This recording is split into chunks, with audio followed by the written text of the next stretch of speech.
Welcome to the latest episode of 305 Vox Populi here in the studio at St. Thomas University. And with us today, we have Gary Forbs. How you doing, Gary? How you doing, man? Good to meet you. Appreciate you coming on.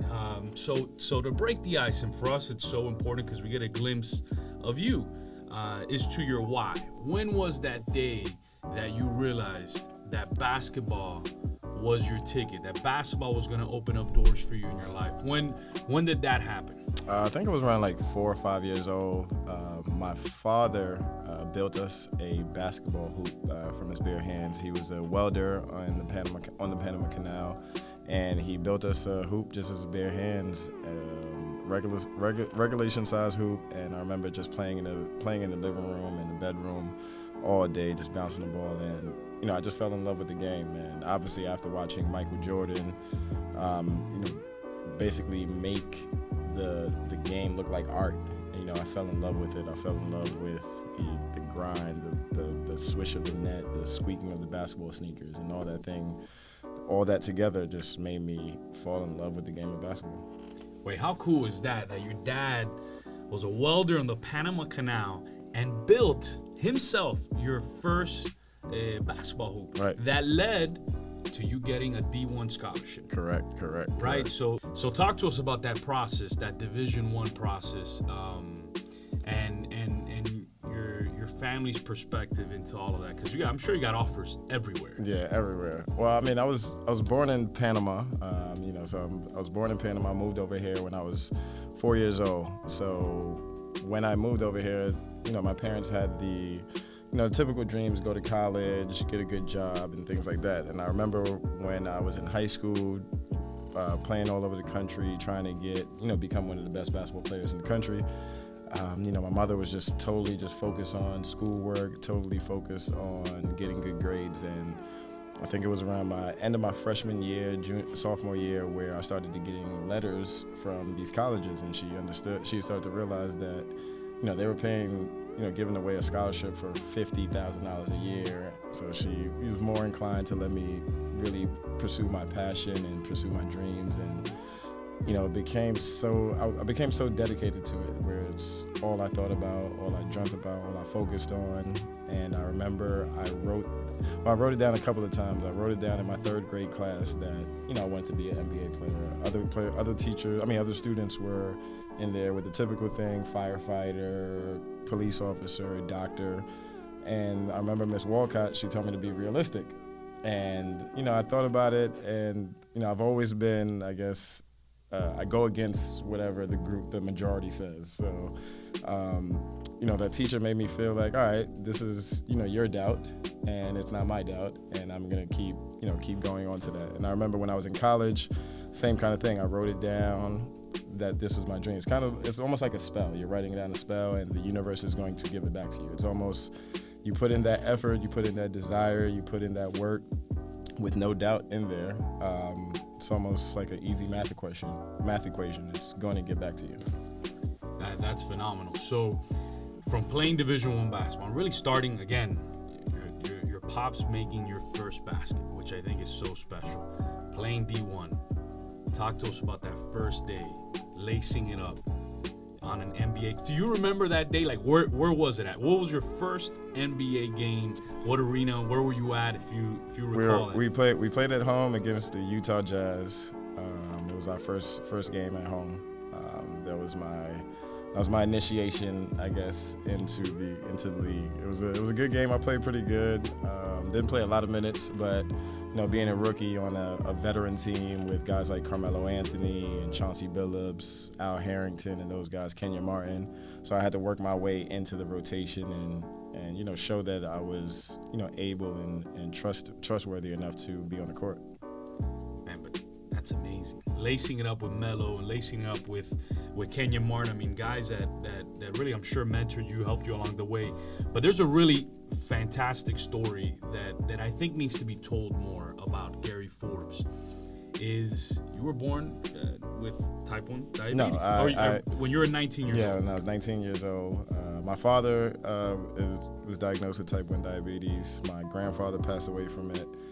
My nephew has it as well, and I grew up. I was diagnosed when I was 19 years old after my freshman year at UVA. Still remember the whole synopsis of it. After my freshman year, I had a pretty good freshman year, and I remember I was drinking these Gatorade protein shakes because I came into college at, I want to say, like 185. Like, I was super scrawny and skinny, and I wanted to, bulk up. I'm playing in the ACC against the Dukes, the North Carolinas. So, I'm looking at NBA film. The shooting guards are very, bigger and stronger than me. So I wanted to get there. And my father would always tell me, you got to read the nutrition labels, the nutrition facts, see how much sugar's in there. And I remember it was maybe like 54 grams of sugar and like another 20 grams of added sugar in there. But I'm not thinking of that. I'm here in college, just worrying about trying to become the best that I can be. If these trainers are telling me this is what's going to get me stronger, I'm listening to them. And after my freshman year, I went home after summer break. After the first summer session, and I was about 225 pounds at the time. And day after day, I was just constantly losing weight. I would have the symptoms of constant urination, going to use the bathroom, constant thirst, constant hunger.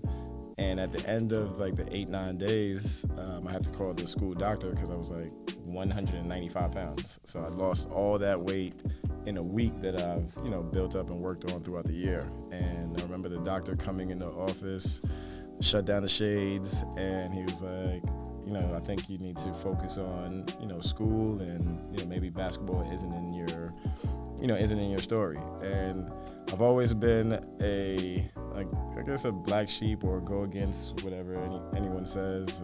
If the majority says it, or if someone's telling me that I can't do something, it's always my natural instinct is to prove myself right that I can. And when the doctor said that, it went in one ear. I didn't hear anything after, you have type 1 diabetes. I just figured, my whole thinking was, all right, I have type 1 diabetes. How do I still get to this goal with a heavier load, or a longer story? So that journey, and I had read online that at first you were concerned about your career, so you kind of concealed it, right? Yes. Talk to us about that process, because we'll get. I think there was something when you walked in that you shared with me that it's so important to be transparent. But that journey of getting to where you're at today, of sharing your story and getting the diagnosis. But at the beginning, you wanted to conceal it. So yeah. Why did you conceal it, and how long did it take you to share it with others? Because I didn't want anyone to, feel pity for me, or woe is me, I have diabetes, and feel bad for me, and while I'm still trying to accomplish my dreams. So I never missed a game, never missed a practice, was always there, was always one of the strongest, athletes in the weight room, always worked hard. So I never looked at it as a crutch. And, I didn't want anyone to, like I said, feel bad for me, or to have this, story about me that, I'm weaker than someone, because I have this chronic health condition. So I wanted to prove that I was normal, just as everyone else. And I think hiding that may have affected me during the draft process, because I was one of the top players in the country. I was the player of the year in the conference, college All-American. I went from being not on the draft boards to, being a late first-round pick, early second-round pick on the mock drafts, and went to all the camps. I did the pre-draft workouts. I worked out with 27 teams. I was MVP of Portsmouth camp, top 10 of Orlando pre-draft camp. So I was thinking, hey man, I'm gonna get drafted. And I believe that, I got word later that, my medical record showed, I wasn't hiding. I wasn't telling anyone. My agent wasn't, telling these teams that although, he is one of the top players, he does have this illness. This is something that you need to look into. So on a business side of it, I see and understand why I wasn't chosen, because it's almost like taking a tainted product. Or let's say if your car just has a flat tire, but this is another car. It's not a BMW, but it doesn't have a flat tire, but it's going to get you there. So I guess, they chose to go another direction with other players. And, not being drafted due to, for me, I feel, that was one of the things that held me back, is, not being open about it. And there wasn't that many players, or there wasn't that many people talking about playing professional sports with type 1 diabetes. So from not being drafted to the journey of getting to the NBA, right? Mm-hmm. Proving everyone wrong. And then just today, you were at a school, at a elementary school right down the street, sharing your story. You created these comic books where your story is being told to kids, hey, it's okay. Right. You can make it. And if you can share with everybody, what did one kid come up to you and tell you just by you sharing your story, how much that meant to them? Oh, man, it was amazing. It was a 5th grade class. Her name is Bree. It's like one of the gifted classes in the school. And the theme or the concept of the Soul Survivors, Age of New Heroes, which is the name of my comic book, is about children with chronic health conditions, but they're superheroes. It's kind of like a new age X-Men, but it's like a real life thing. And the X-Men were mutants and those things, but they had superpowers. Kind of the same thing with the Soul Survivors.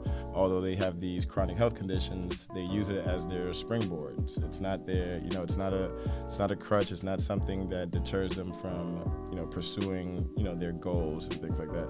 And every one of us has seen someone with these chronic health conditions do great things. So I feel like that story needs to be told.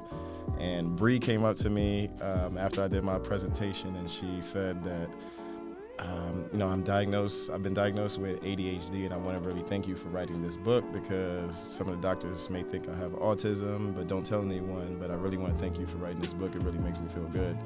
And, I was, just feeling like, wow, that's, this is my purpose. I knew that, I wanted to create a legacy. I wanted to create something that's impactful, inspirational, motivational for everyone, not only kids with chronic health conditions, but anyone I think can take, some of the advices and some of the cliche sayings that I have in the book. Oh, thank you for doing that, because just that one kid, imagine all the other kids that you're going to impact going forward, but that one kid I'm sure is going to go home today. Right. Like, I just met Gary Forbs, and he has a chronic health condition just like me. Right. So thank you for doing that. I'm going to hand it over to the students, because I know they got a bunch of questions lined up for you. What do you guys got? Who's going first?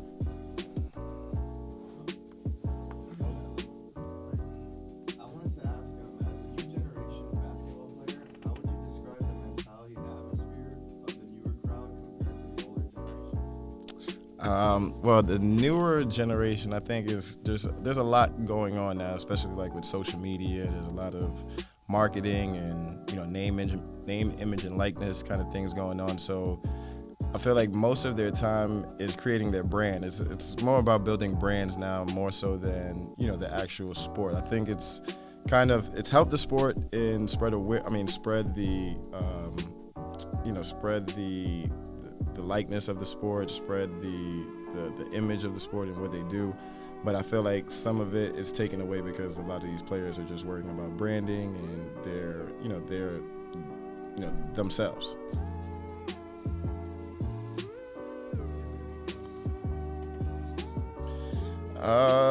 Joe Johnson. Joe Johnson was guarding me one day. I had a couple buckets on Joe. That's awesome.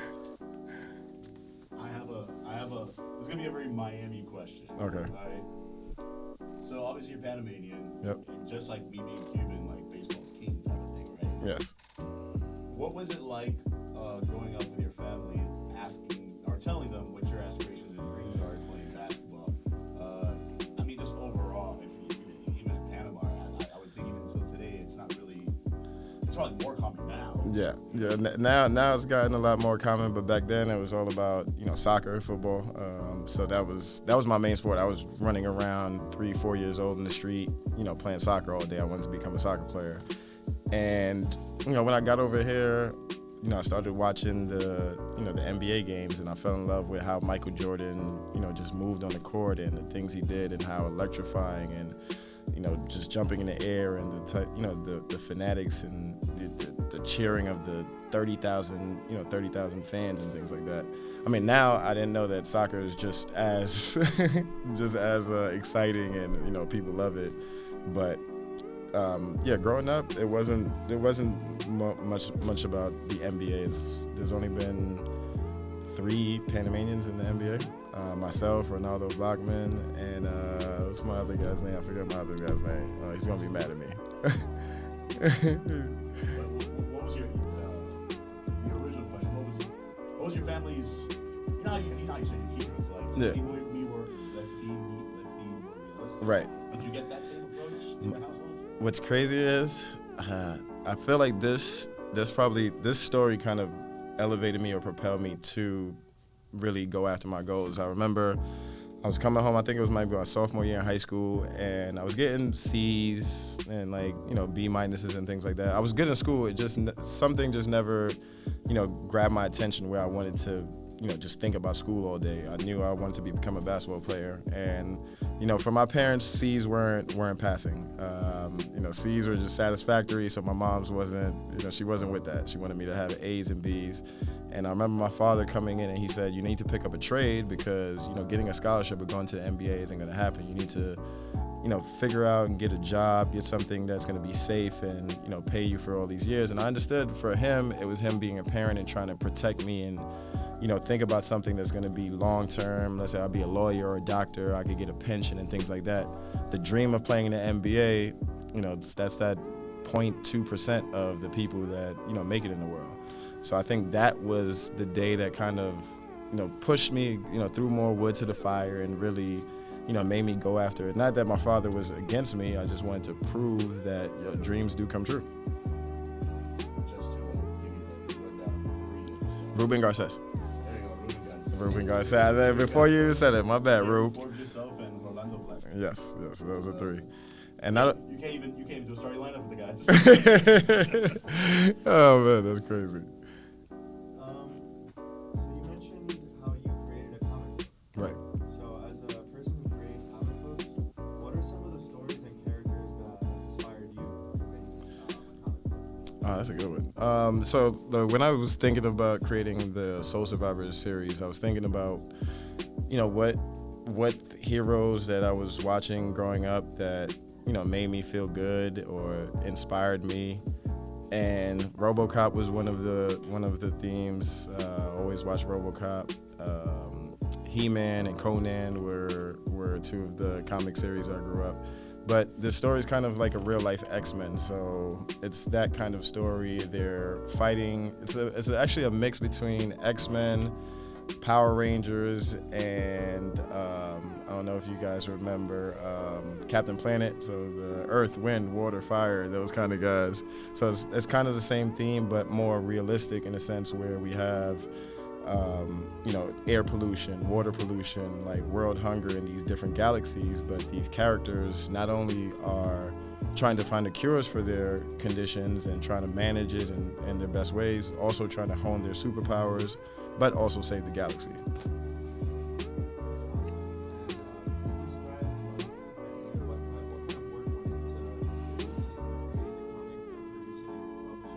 Oh man, it was tougher than what I thought. Obviously, basketball is just physical and will and drive and determination.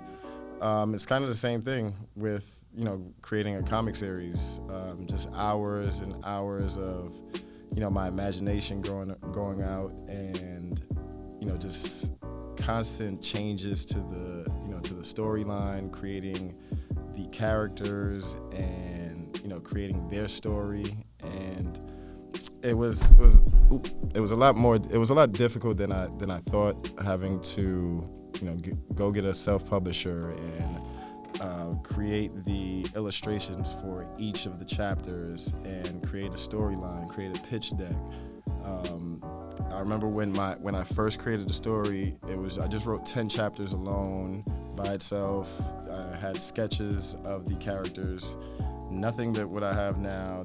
And I remember my investor now, he looked at it, he read the story, 10 chapters, he said that it was good, but what else? And I knew that just the comic book series alone wasn't enough for me. Like, it wasn't going to be something that left a legacy. I knew it was a great story, a great idea, but there had to be something more to it. So I went back to the drawing board, created other books for it. So there's going to be, the first volume just released January 15th, but there's 41 more volumes to come after that. And also with that, I have intentions to do a cartoon series, merchandise, toys, and the end goal for Soul Survivors is a theme park for children with chronic health conditions.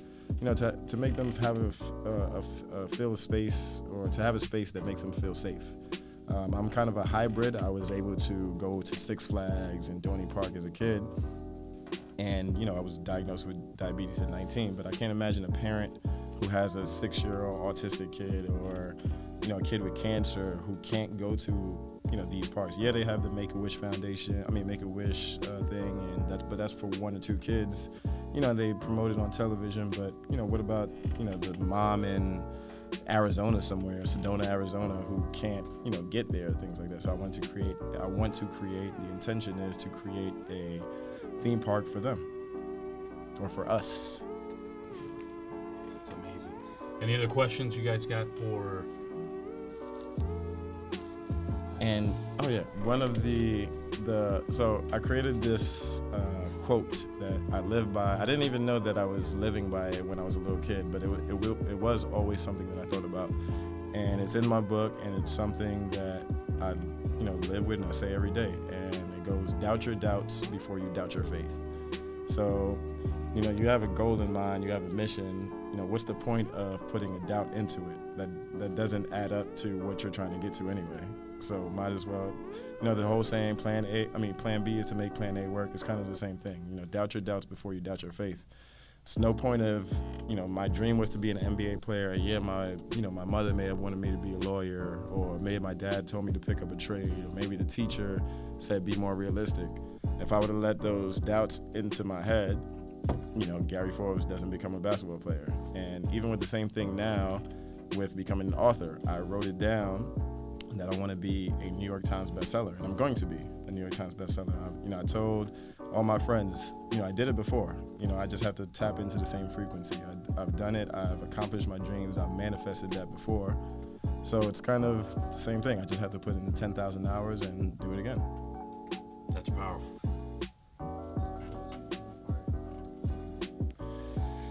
I feel like just accomplishing my dream, man. I feel like it wasn't a job. It's never been a job to me.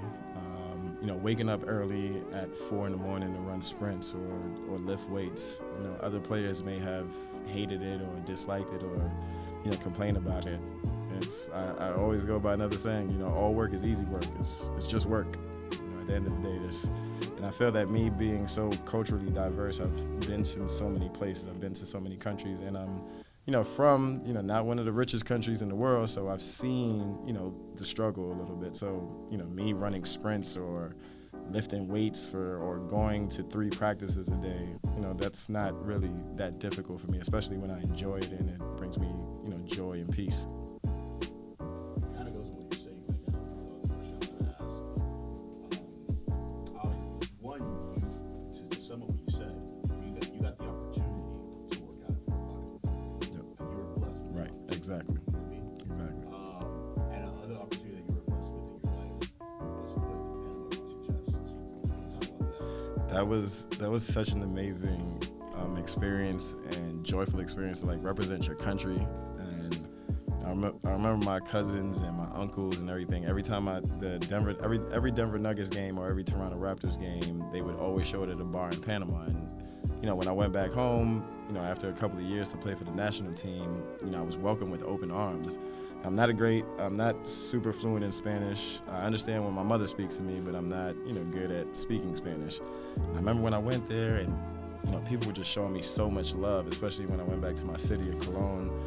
You know, people were coming out and, like, hugging me, and it's like I felt like a hero. And I felt like, all right, I'm just like you. I'm no difference. I've never been, you know, felt that I'm better than anyone. I just, like you said, I got the opportunity to do that. And I feel that if, a lot of people, if they get that opportunity, they can do the same thing. It's all about, opportunity and chances, but it's also, I feel like you can also create those opportunities and chances with a certain mindset and, the things that you do in your everyday life. What was that moment in your career where you said, like, I really made it? I'm really doing it. It's not a dream. I think probably the first game guarding Kobe Bryant. I remember checking in the Staples Center. Jack Nicholson is there. All the stars are there, and I'm really playing against my idol. I had butterflies for a second, and I remember checking in at the free throw line and just standing next to him, and it's like, all right, I'm here, and this is what I did all the work. This is what the 10,000 hours was for. This was for all those 17s and sprints, all those shots late at night, all those waking up in the morning. It was worth this to, be at that level. Obviously my dream was obviously to become an NBA champion, MVP, all that stuff. I wasn't able to accomplish that, but now I feel that, my now moment or my wow moment or my why was January 15th when my first comic book came out. That was my draft day. That was, I felt like I made it. I wrote something down again, and it came to fruition again, and it made me feel powerful about, my power, which is, manifesting and writing things down and making things come true. I wanted to ask, so obviously you're a man of culture. I wanted to ask, what art or artists have inspired your style? Because you said you're an illustrator. Well, not an illustrator. I had just the idea. My tattoo artist is actually the one who did the art. Maybe you have some type of Right. I think George Lucas, the Star Wars creator. George Lucas is a big fan of Star Wars. J.K. Rowling's the whole idea of creating Harry Potter. Those are, I think those creators, have done a lot to inspire me to, create something like this. Got it. I think we have one more question, and then we're going to start wrapping up.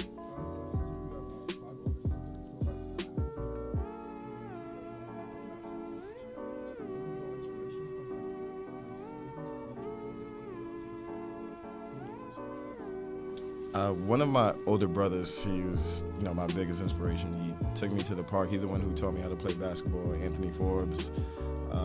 He taught me how to play basketball, came to every one of my high school games and college games and all-star games and traveled across the country to see me play.